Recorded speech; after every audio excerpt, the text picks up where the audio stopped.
I think it's very important that architecture be integrated into its environment. And that often requires that the architecture, the interiors, and the landscape be developed in a very harmonious way. What we want to create is environments that enhance people's lives. So the question then becomes, how do you go about doing that?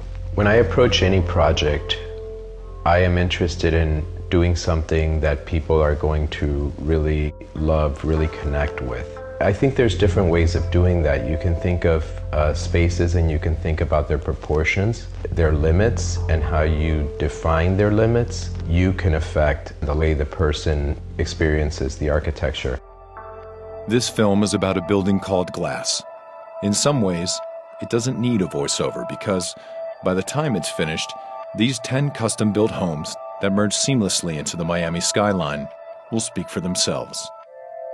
What Glass offers that is unique to other developments is that there's one unit a floor.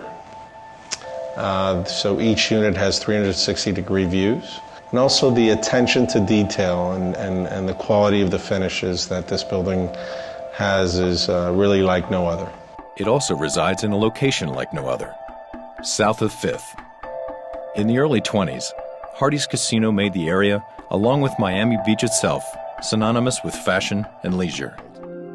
The spirit of progress and optimism of what became the historic Art Deco district is now the bedrock and backdrop of Glass.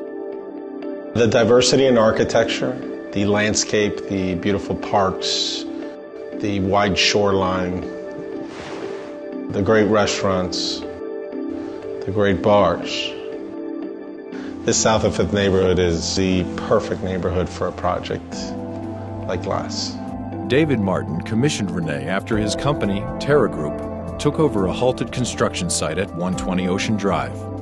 Assembling a team of world-class designers, planners, and engineers, the team set about breathing new life, not just into the project, but into Miami itself. What I saw was a city that wants to do the best it can, and we wanted to do the right thing.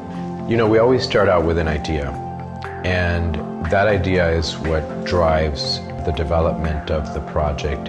In this case, what was important to us was that this building dematerialize as it goes up, that it becomes lighter, that it starts to almost disappear into the sky. We are doing that by using a series of fritted glass panels that will make up the railings and will define the building. Renee is an architect who's very interested in landscape, and I'm a landscape architect who's very interested in architecture. We have very similar design sensibilities as far as what we like, as far as materials. I would think that we're both people who like to use materials of the region, use them in a very simple, clean way. I don't distinguish really between architecture, landscape architecture, and interior design when we're working on a project. I think that they really have to be thought of in a very seamless way. It's easy to take the things around us for granted, but both Raymond and Renee are well known for questioning the way we experience our everyday surroundings. And after all, isn't that what great design is about?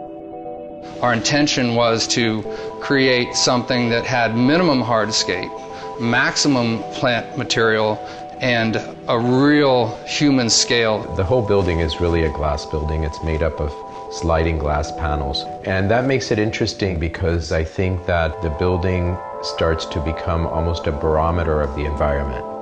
All of this is very subtle. I'm really interested in creating a place that is open and that is limitless and that is very light.